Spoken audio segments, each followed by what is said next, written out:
Good morning, guys. Look at all this snow. So last night we had a huge snowstorm and it snowed over 8 inches, but I was still out filming for you guys. If you guys haven't watched the last video, you definitely gotta go and watch it. This video is a continuation of that video. So we're gonna hop in the Jeep. Good thing I have this thing. I mean, as much as I don't like this thing, it does get me from point A to point B in weather like this. So I'm pretty grateful to have this thing in my life. But believe it or not, this thing is pretty horrible in the snow just because it weighs like nothing. So this is probably the lightest truck on the market, and on top of that you have no weight back here, so pretty much slides all over the place when you're turning. But like I said, I'm still pretty grateful to have this thing. Otherwise I would be forced to drive either the GT500 or the Corvette, and well, those two won't even make it down the driveway. All right guys, watch this. Don't worry, there was nobody behind me when I braked. And I just want to say I appreciate all of you guys that continue to watch my videos. I know during the winter things are slow and it's very hard to make the content that I want to make, which is like racing content, modifications content, and vlogs and things like that. It's just hard when the weather looks like this. I mean, it just makes things so much harder. But I just appreciate all of you guys that are sticking with me during the winter. I know you guys got to do that every winter, and I just appreciate it and will never ever take that for granted. So we got this random Corvette here, literally buried in snow. So we're back at Vet Lab and let's check out some of these cars. So this Charger is a Whipple car. That's a Whipple car, and then there's a third Hellcat that's a Whipple car. So this, that, and this all have Whipples. There's a Corvette here, a Corvette here, 3 Miatas. These are not his, they're just in here to get stored. But this car was on the dyno in the last video. I'd highly recommend you guys going and checking that out. It made some really good numbers. But today we're in here for that. Yes, we got a Trackhawk on the dyno, and it's a pretty fast Trackhawk. So let me give you a quick rundown of this Trackhawk. So it has the stock 2.4 liter supercharger. It's basically the Trackhawk supercharger. It has a 3.1 upper pulley. It has a 10% lower. It has a JLT intake. It also has headers and a built motor. So the owner of the Jeep has used this as more for like a daily driver. And with the 85 and the hard tires that he has on there, he kept breaking front differentials because it pops so bad. In fact, so we put a front differential brace on it and it didn't break it in the same place, it just split it in half. So we actually are gonna dial back the horsepower a bit. We're also gonna put it on flex fuel. So it's Dusterhouse new flex fuel tune setup that they have going on. And so we'll actually make less power on both E85 and then even less power on pump gas. And hopefully that way the guy can drive it without breaking it. So basically the guy will refuse to put better tires on it. He just won't. He has these horrible snow tires on there, and well, it's pretty much wheel hopping, and every time he goes to do a dig, he pretty much breaks the diff. He pretty much breaks everything, and well, since he didn't want to put some nittos on there, Ed is forced to put it on flex fuel and make it slower. It's a sad day when we have to take power away, but he wants to drive it in the snow too. I get it. It's a daily driver and he can't control himself without, like, he always wants to floor it. So Ed can make your car either faster or slower if you beg him hard enough.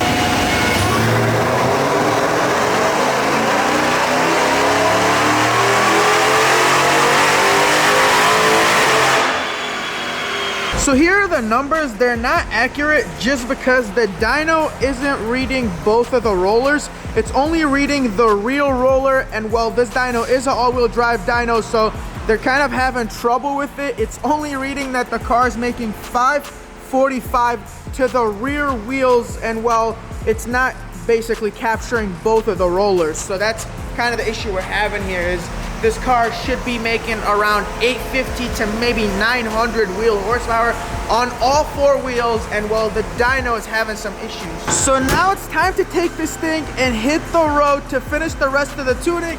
The tuner said that the car is knocking on the dyno because it's all-wheel drive, and sometimes it does that with vibration on the dyno, so he wants to finish the rest of the tuning on the road.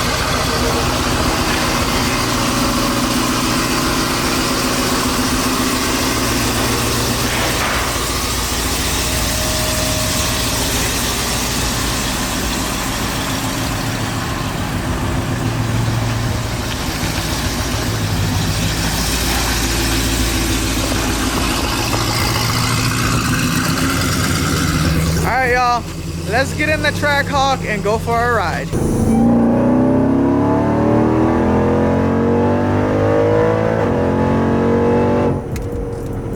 Woohoo!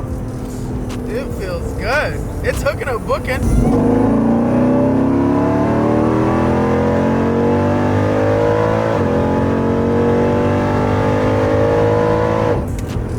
So we made a quick stop at the shop. He's Ed's friend, and check out his Jeep. Look how sick this Jeep is.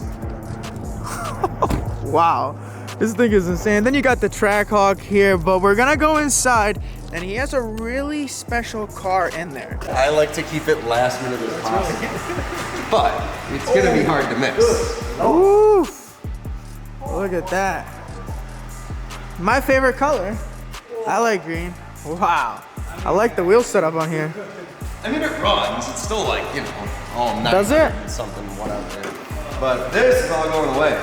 Oh yeah, you're gonna put what? Twins? Some twins. Some twins? Yeah. Twin sisters. Got the welds on the front, welds on the rear. Wow. You're last minute on everything. How is he gonna manage to get welds, 15-inch conversion last minute? Listen. He's gonna make it happen somehow. You haven't met me. But this thing is sick. Oh my God, he has the tow hitch. My favorite part. What color is this? What brand? Is this Avery? It's KPMF. KPMF, it's beautiful. Wow, and then he has this. The only person This who thing like, is cool. oh, let's buy a Demon and, you know, oh, it's dead. Yeah. Got every single thing out Right, of the and it's dead. Yeah, so this thing, what, makes like 900 right now? Mm-hmm. Nice. Okay.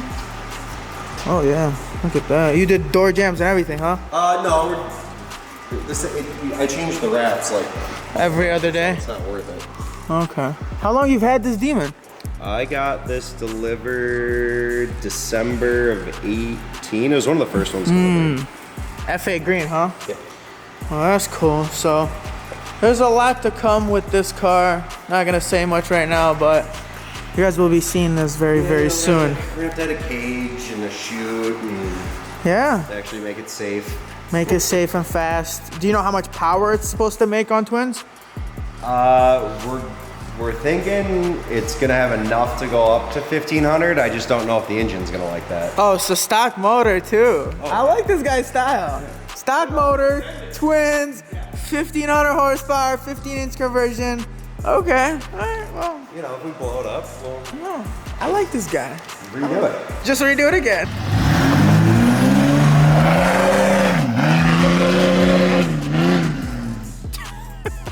This guy's crazy.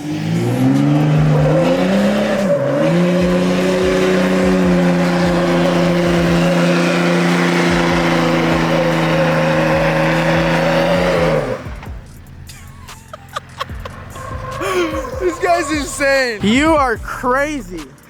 Why is it like sideways, like tilted? Because of my coilover suspension. I have no sway bars, it's all electronically controlled. Oh, okay. Okay, makes sense. This thing's insane, man. This guy is crazy. So it's the first time I met him. His name is Matt. He's friends with Ed. And well, we're gonna do a bunch of fun stuff with this guy. Trust me, you guys definitely want to see this guy back on the channel.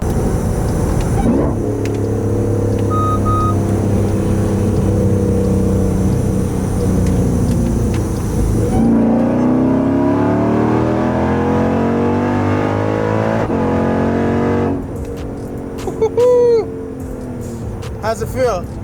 Feels good. So we're back and we noticed the car was knocking from that last pull, and it could be a few things happening. It could be bad fuel, or it could be like an exhaust rattle. Any little thing could trigger the knock sensors, and then it could show in the log that it's knocking. So next thing Ed is gonna do is drain the entire fuel tank and put some fresh tested E85 just to see if the knocking is coming from the bad fueling. If that all checks out, then this car's ready to go. But if it's not, then he has to pretty much figure out where that knocking is coming from, and the knocking could pretty much come from from anywhere, literally anywhere. It's basically up to the tuner and Ed to try to figure that out. And then as soon as that is done, then this car will go back to the customer on 93. Currently it's on E85, but they want to try to figure out the knocking issue when it's on E85, so then they could put it on 93. So it's literally just process of elimination right now to find what the issue is. And as far as the TRX, it's coming along. The only thing they're waiting for is a gasket. So if you remember from the last video, this gasket pretty much